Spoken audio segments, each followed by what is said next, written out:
I think it's time for the tier list. I'd love to discuss more of the stuff about the game in general. Here's going to be the way that I rank this here. Presentation, so that means their design, their voice acting. I hate you. You know, everything about them visually and audio wise in terms of that. And then we're gonna do the character themselves. That's going to be like the actual Confidant impact, like the actual ranking up experience, and then their benefits that they give in game. And then I would say the way in which they moved me emotionally. What we could do, like we could have it be the influence that they have in the overall story. Sure, let's do that. Story integration, that could be a one thing there. The way this will work is that every point counts towards it in a positive sense. So everything starts at C tier and it moves up a rank if it has all those things here. Which you'll be able to see here though is that if you got presentation, story integration, positive and confidant, you know, side of things, and emotionally moving. All four of things would only move you from C to double S tier. Triple S tier goes to basically just my favorite character or characters in the game. Yeah, all right, let's get this going here. We got the Strength Confidant, the twins. Pretty cool as far as presentation goes. The design that they have, the voice acting, it's a bit, you know, it has a bit of a bite. They're a bit kiddish and stuff. But in terms of the intrigue and visual storytelling of the eye patches and their little prison guard outfits there, I would say that they have no negatives as far as presentation goes. But I don't know if they're necessarily in the positives as far as presentations go. Story integration, I actually would give them a positive because of the whole setup for their sundering and the way this sets up the stuff with Igor. As far as overall Confidant benefits and rank up experience, I would put them at a neutral. There's nothing really negative, but there's nothing really positive out there. It's an automatic, which means it's not that exciting, really. The bed part was pretty cool, but that's not really something that I would tie to the Confidant ranking up. But yeah, their benefits are great, but I combine benefits of the Confidant with the actual process of the Confidant stuff. Oh, it's not automatic, you need to fuse. Oh, well then, okay, that's a slight positive. And then moving emotionally, I would say it's also still a neutral. Might be a thing for Confidant benefits, but because of it being the fusion essential, you know, Confidant list for here, I don't think I'm going to give it any positive or negatives here. So I'm going to put them up into B tier for the story integration part. I think the story integration keeps them out of C tier. All right, next here, Chihaya. As far as presentation goes, I'd say Chihaya is kind of simple. I would say the voice acting that they did in the rank 10 and the rank 1 to set up the difference in the taking on the tone of the dialect. Presentation overall is rather neutral as well. No negatives, no positives, I would say. Story integration is kind of a negative, I would say. She does give some kind of spoilery foreshadowing, which puts her, I would say, a little bit lower, I would say. I don't know. I didn't really like how video gamey she felt. The overall Confidant ranking up experience, benefits and all that stuff though, absolute positive. The strongest potential Confidant in the game. And in terms of emotion, I did feel the emotion a little bit with this character. I would say that this is one of the closest C tiers potentially. So either the highest C tier or the bottom of B tier. But I think I'm gonna put her at the bottom of B tier. Hifumi is one of my favorites of the Persona girls. Really like her. Overall, presentation-wise, immediately a positive. I think the voice acting is phenomenal. I think the design is very unique. I think her shifting into the super serious kind of goofy mode with her voice acting is also wonderful. I think they dodged multiple bullets with making her almost too bland of a character and kind of a Yukiko. In terms of the story integration, I would say she's kind of one of those side character confidants where there's nothing really to add here. She gets a neutral for that. Her Confidant rank up and overall benefits that she gives absolutely are a positive. And then as far as moving emotionally, I think that she's definitely one that pushes things story-wise as far as emotion. I would absolutely throw her a positive there as well. So I think she's an S tier. Igor! He's here! He's also not here! Igor might be the easiest C tier across the board here. I think that in a lot of ways, I can make this be the easiest one here in that the twist, sure, it is unique voice acting, which kind of sets you up for a, what's going on here? So that's kind of cool, but yeah, C tier. All right, Gun Daddy. Okay. As far as presentation goes, Gun Daddy almost gets like 2 points. Like, not a joke. Like, EY's voice acting, the way his design looks and everything, fantastic. Now, here's the thing, though. His overall story integration is kind of weird. He's a video gamey kind of character here. I would actually say that is a bit of a negative here as far as story integration. He's there just as a airsoft gun owner to give you the weapons. I feel like if I'm gonna be fair here, that knocks him down another level here. But as far as his confidant, I would say it's actually kind of meh. It's actually kind of a neutral. I don't think his confidant benefits are that good, but I think the overall experience ranking him up is good. So it's just barely boosts him up a little bit. So we'll come back to that one potentially being a positive. But the real one is that he definitely gave me an emotional journey with his kid. The story aspect of bringing his kid into things with the confidant was so good. I think he goes into the highest of B tier, potentially low A tier. It's your opinion, but calling things video gamey is a bad thing in a video game is kind of weird, but I get what you mean a little. I just don't really agree. I'm talking about the things were for his confidant experience here. In terms of talking about my favorites, I'm going to enjoy the ones that immerse me the most. And his character is not very immersive in the game. He is there to fulfill a role in the game. It's a story with this kid that's the most engaging part of his confidant, I would say. To where I might be comfortable putting him into low A tier if we consider the confidant experience outside of the benefits. Mishima, our NPC. Unironically, the biggest flip I've done on a confidant in the game. I thought he was kind of average in the beginning. In the last 3 to 4 ranks, I fell in love with him. Presentation-wise, he's kind of average. His design is very much meant to be vanilla, but that's a part of his point in that he's an NPC, you know? But the story integration for me brings him up a point. I think that the way he's used to focus on and foreshadow so many of the problems that we have as the Phantom Thieves and the themes that are explored there, actually, perfect. Mishima's slow devolving into someone that becomes an obsessive fanboy, I think is perfect. And that ties in rather nicely with his confidant rank up and overall benefits that he gives, which I would also give him another benefit towards.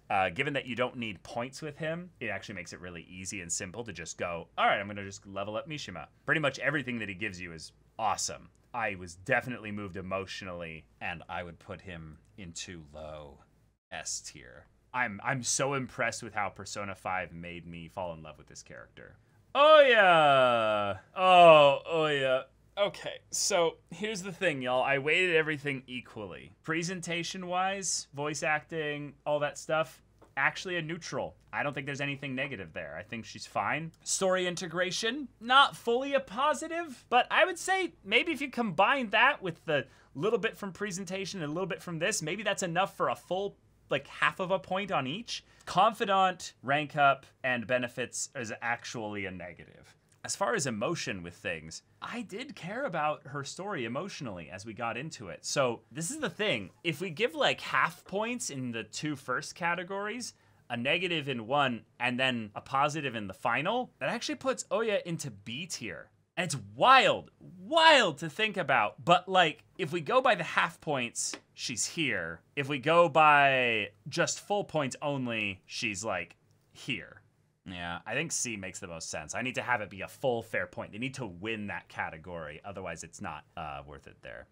Sai. Debatably the most attractive of the ladies in the whole game. So presentation, voice acting, absolutely a positive here. Story integration, also a positive. A little bit of an exposition model there. Most of the lines that she's talking about don't actually reveal too much about her character. So most of her character stuff, story integration wise, comes in very well through the Makoto arc. But the Makoto arc is also one of the rougher parts there. It's basically just that one scene where she kind of blows up in Makoto. So I would say story integration is kind of weirdly a mixed bag. So I would kind of put it in a neutral there. So far we're sitting at around B tier. The actual Confidant rank up experience, benefits, and all that are non-existent. So that's a negative. That brings her down. And then in terms of emotion, as far as how this character moves me, yeah, I would say that Sai had a couple moments that came pretty close there. I would put her to about here. This is the one yep. All right, Shinya. Oh my gosh. This is rough because his actual benefits he gives from his Confidant are amazing, but the actual Confidant story ranking up and everything like that. Okay, so presentation-wise, I can't stand his voice acting. I'm sorry. So that goes down. Story integration. Ugh. He doesn't make sense, really. I would say that he has some of the best skills with the gun stuff in the game, so that's maybe a positive. This is the other thing. The emotions of his story and stuff, kind of half point for that. Yeah, and I have to take in the actual like story rank up for his Confidant. No, I gotta say, yeah, I think he's the first D tier, and he might be the only D tier, but I did not like Shinya. I really did not. Sojiro. Oh my god. Sojiro took everything that made Dojima great and took it into the stratosphere. Absolutely phenomenal presentation. He carries so many complex little things in his presentation that he seems like a responsible guy, and yet he dresses fashionably to almost give off this air of being like a flirt and a little bit of a playful guy. And yet when we get to know who he is and stuff, it adds so much more complexity there. So presentation is immediately a positive. Story integration is immediately a positive. The story integration for Sojiro is almost unbeatable as far as the non-party members. As far as his actual Confidant ranking up experience and benefits and all that, again, another positive. And then as far as emotions, it absolutely gets another positive here. He is probably the closest to being in triple S tier without making it. I think that he's so close to being one of my favorite characters that he gets thrown right up here into double S tier, but he's just missing that special sauce. He's not as fully explored of a character as many of the others that we'll get into S plus, like double S tier and also triple S tier. Yeah, so many things I can gush about this character easily, like so many different rank ups that are so powerful. The story integration with Futaba is premium. Yeah, voice acting, he's got that silky voice, you know. The relationship that he builds with us over the story absolutely moved me emotionally many, many, many times. So he's extremely close into triple S tier, but yeah, phenomenal. Tai! Okay, Tai, honestly, is one of those confidants where I want to put weight so much into specific things, but I have to be fair with this way I've set it up. Presentation-wise, her voice just does it for me immediately. Immediate positive, but then her design as well is also wonderfully unique and fun. Story integration is neutral at best. Her Confidant rank up experience, though, with the story was wonderful. Her benefits are good-ish, so because of the story being the strongest part of it, I will give it another positive here. And in terms of moving me emotionally, yeah, I really loved her plight and her story here. So I think she goes actually in the top of A tier. Yoshi T! Actually one of my favorite character confidants.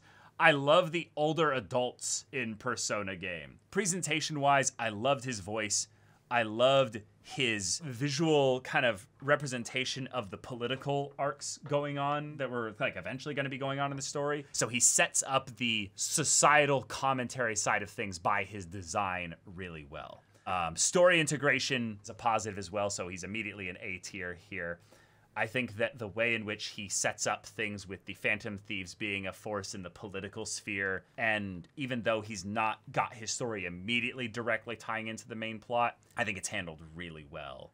The Confidant rank up experience, really good. I love the way you have to kind of almost unlock him. It really felt like I was a kid trying to seek a mentor specifically, and I had to kind of cater to his schedule. But as far as the benefits, I would say that the benefits were, they were good enough. They weren't super great, but overall the experience of ranking up with him and getting more aware of how the society, politics things there worked, I think was really good. So that moves him up another tier. As far as emotionally moving me, I don't think his storyline emotionally moved me as much as enough to get a full point here. But I would say he just goes into that really high S tier ranking here. On is a character that I did so much of her story so early in the game that I want to make sure I'm doing her justice because I did really emotionally engage with her really quickly. As far as design goes, yeah, I think that they decided to go for the, hey, we've got a person that's not Japanese in our Japanese setting game, and we're going to make her really stand out. Like, she did not feel like a Japanese character. She definitely felt like quite different. But presentation-wise, I would say she's really cute, she's really fun, her voice acting is very good, very good. I would put it into a positive as far as presentation goes. Story integration might be one of the best for the early Confidant, so it immediately bumps her up into A tier for me. As far as her benefits and an overall ranking up experience, I actually think that her Confidant and her ranking up stuff is kind of just okay. She had one of the most goated combat abilities in sexy technique. Everything else was ranking up with her wasn't as enjoyable compared to most of the other team members and stuff. But as far as emotionally, she absolutely moved me emotionally with her story with Shiho. I was weeping. I think I'm gonna put her right here. Futaba! Futaba might be my second favorite character in the whole game. Presentation-wise, voice acting, character design, absolutely goated. Story integration is also potentially top 3, top 5. Overall, going on the little mission tasks to go and help her kind of adapt into the world and stuff was phenomenal. The benefits of ranking her up as well were also amazing. But then in terms of emotionally moving me, this might be where we put her up here. I think as far as storylines in the game, Futaba's is second only to one other's. It's something where she's elevated from being not just one of the greatest characters in the game, but potentially one of my favorite characters in the game because of the story surrounding her and the way that she's presented throughout that, the emotional experience I had with that, and then the benefits she has through her Confidant is amazing as well. So Haru is really sweet. I think that presentation wise, I like that she's probably one of the more fashionable actually of the Phantom Thieves. As far as voice and stuff, I was never really too much of a fan of her voice, so I'm gonna put her kind of at a neutral. But there are a lot of points where she shifts into like more serious voice acting and stuff, so maybe I could put her up higher there. So far, I think it's like a half point for presentation. Story integration, I think, is good. I think I can't hold her back too hard for the awkwardness of the arc in which she's introduced. It's a bit of a iffy area there, but I really liked the way she was integrated story-wise. Overall, ranking up her Confidant and her benefits there. I actually really like just spending time with Haru. I feel like this is one of the characters that I would like generally just hanging out more than a lot of the other characters in the party. She's just more mature in general. She has a great presence, and in terms of moving me emotionally, I would say yeah, there were a couple parts that she did a really good job of kind of bringing her character there and bringing a lot of overall emotional enjoyment here. I do think that she's in some ways held back in a couple areas though.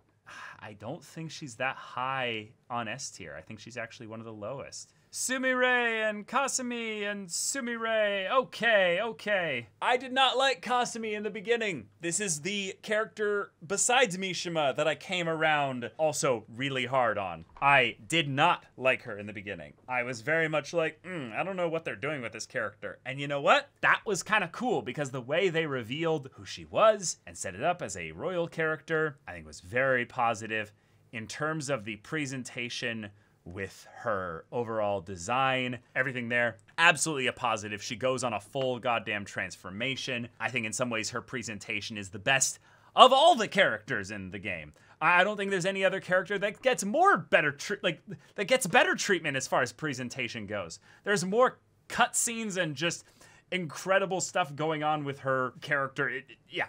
Anyway, story integration, also phenomenal positive as well. Having her tied in with the Maruki arc storyline and everything there was good. I feel like the way that her dungeon palace mini place was brought in the beginning, even though we realized later that it's actually Maruki's, that was a bit awkward, but overall, Royal exists, so yeah. Overall, though, this is maybe the weird thing. I think her Confidant ranking up and overall like benefits there are a bit iffy because half of it is Kasumi, but on the third level, emotionally moving me, yeah. Makoto. Presentation-wise, I didn't really think much special of her in the beginning. As far as her voice acting, she's kind of directed to be a little bit muted. It's kind of weird. I think presentation is actually where she's kind of the most... story integration is really good. The way she ties in with being basically like a mini Akechi, setting up so many things thematically. The way she kind of adjusts into kind of main side character status by being the brains of the group and helping direct things. Her storyline stuff with not just Sai and Sai's whole involvement with things, but just in wanting to be a cop and then tying that to the stuff that builds up with Akechi and everything. I think her story integration is phenomenal. And then overall, her Confidant rank up stuff, I think was also really good. As far as moving me emotionally, in a lot of ways, Makoto's whole thing about not really being someone of like her emotion in general, there weren't actually like that many moments I can think of where her story and her character really moved me emotionally. Or if it wasn't that strong. Yeah, I think she actually goes right here. Wait, there's no Kawakami here? What? What the hell? This tier list didn't have Kawakami? How do you forget Kawakami? That kind of works. Here we go. Kawakami. In terms of character presentation, I think that having us get a chill 20-somethings teacher who sounds tired, who sounds kind of done with our shit, but then overall goes on her own kind of journey from being kind of cool with us to then going into being a freaking maid. She has her teacher persona, and then she has her maid persona. That's an immediate positive. As far as story integration, it's neutral, I would say. As far as Confidant, she's one of the best Confidants in the game. She immediately goes upper rank. As far as emotions, her Confidant story as well gave us some really, really good stuff as well. Unfortunately, because of the way this is set up, I won't be able to put her anywhere other than here in S tier. Just know that if I was putting her in S tier, I would have to put her like right about here in between Hifumi and On, I would say. You can still use a twin to marker spot and put Kawakami over it. You're a genius! That is brilliant. Well done. Morgana. Oh, Morgana. Morgana actually surpassed Teddy, and I didn't think Morgana would be able to do it. I did not have a lot of faith in this cat. Yeah, Teddy is annoying. That doesn't mean I think that Morgana's actually that incredible here. As far as presentation, Morgana is essentially the mascot of this game. Voice acting's phenomenal. Design is pretty fun, so put it as a positive here. Story integration. I gotta be fair. It's a negative. I don't like his story integration. Most of it is okay, but some of it is really bad. It's really annoying. I think that Morgana is okay.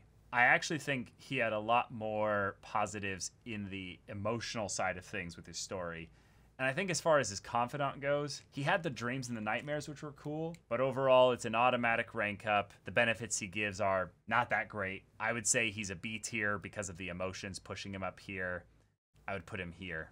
My son child, my golden son, my boy, Ryuji. Oh my god. Somehow, they took everything that was great about Chie and combined it with stuff from Yosuke, and made this absolute best presentation, best voice acting in the game. No holds barred. Absolutely. Fight me on this. Max Middleman is a goat. The design is simple. He's blonde, but he very much seems like he's meant to be the punk Japanese boy that's trying too hard, you know?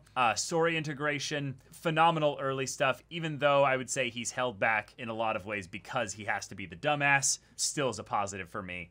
His overall ranking up of his Confidant and his Confidant benefits, absolutely put him up another positive as well. I have to give a bit of personal bias in the area of his Confidant story because I have gone through similar things as Ryuji. And then in terms of emotions, absolutely takes it up another rank as well. Somehow, the for real memes did not have anything negative to say with things here. And it would have been triple S tier if they let him say fuck. Anyways, now, Yusuke is the sleeper goat. There's a lot about Yusuke that I really like. I don't know if I like him as much as Ryuji, but the quiet, stoic man that actually is extremely energetic and flamboyant and passionate and excitable about his specific thing is handled so perfectly in his presentation. He looks like he could be an asshole. He could be a condescending asshole. Like, I don't like these types of character designs in general, but they completely subverted it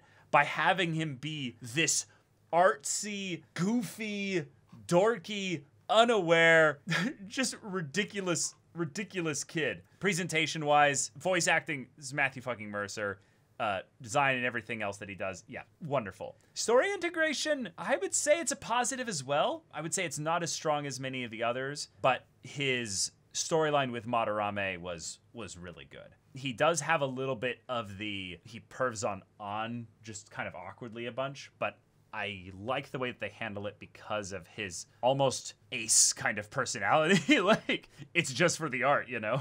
Okay, in terms of his Confidant rank up and overall skills and abilities that he brings to the game, I actually think that this is where his benefits, as far as what he gives, are actually just as good as his story. He gives you the card system, which is ridiculous. But then also in his story, do y'all remember how many ridiculously funny scenes we got with Yusuke? His Confidant storyline is one of the funniest. And yet it also has all the trauma from the abuse and stuff in the same Confidant. Like, his Confidant level ups are so good. Yeah, the Passion of the Christ, the lobsters, the sushi, the guy coming in to try and like be Madarame 2.0 and all the complicated emotions and stuff. It's so good. As far as moving us emotionally, absolutely. Multiple great moments with Yusuke. And I gotta say, this is another thing. In a cast that is so stacked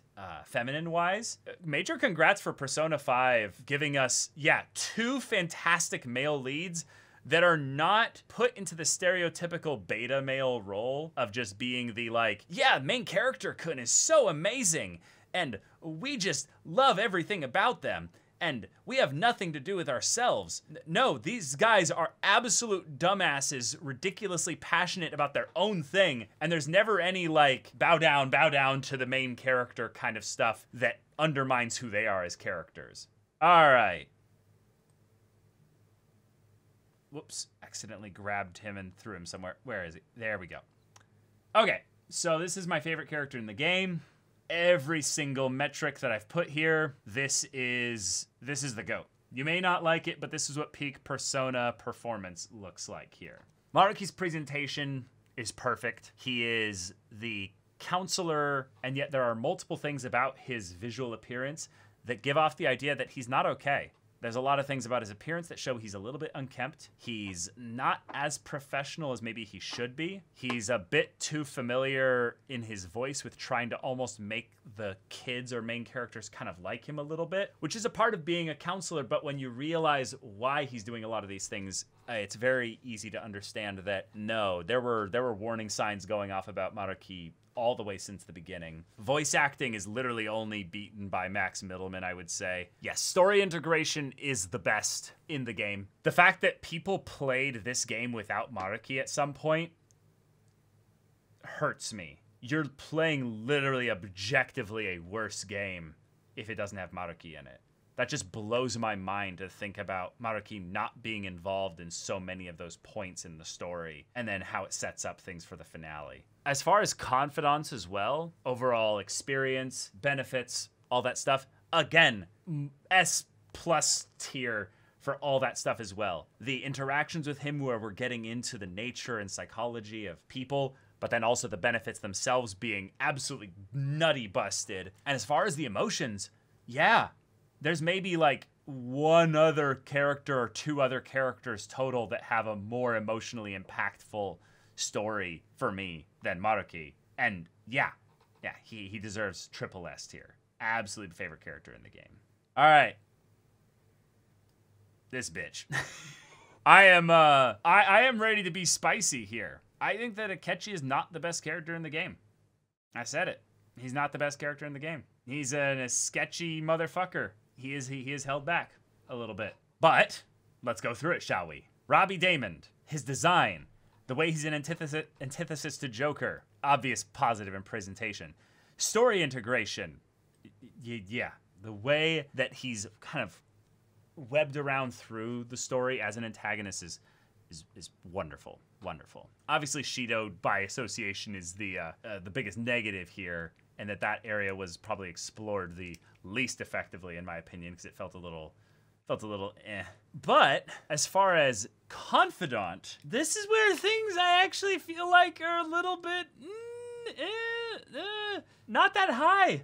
As far as things go with his Confidant story, I liked the competitive side of things with him being a rival to Joker, but they laid it on a bit thick, in my opinion, and overall the rank up experience really gives away. And even though apparently I had missed the obvious hint a while ago, yeah, I feel like that most of the rank ups are kind of just being like, he's complicated, he's got a darker side, he's hiding something, he's clearly an issue here. Yeah, most of his characters shown outside of his Confidant. Yep. And I would say the best Akechi stuff is not in that kind of beginning 60-70% of the game. So I might put this as just an overall neutral for that there. And then, of course, emotionally, he gets automatic positive there. But I'm going to be maybe a bit spicy here. I'm putting Akechi here.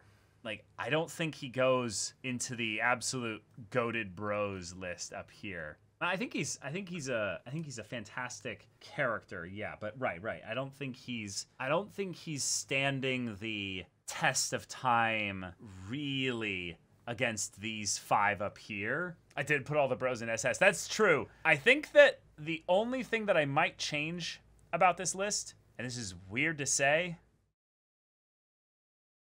I think I might do this. Should I do this, though? I feel like that's actually fair. Okay. No, this is how we'll do it.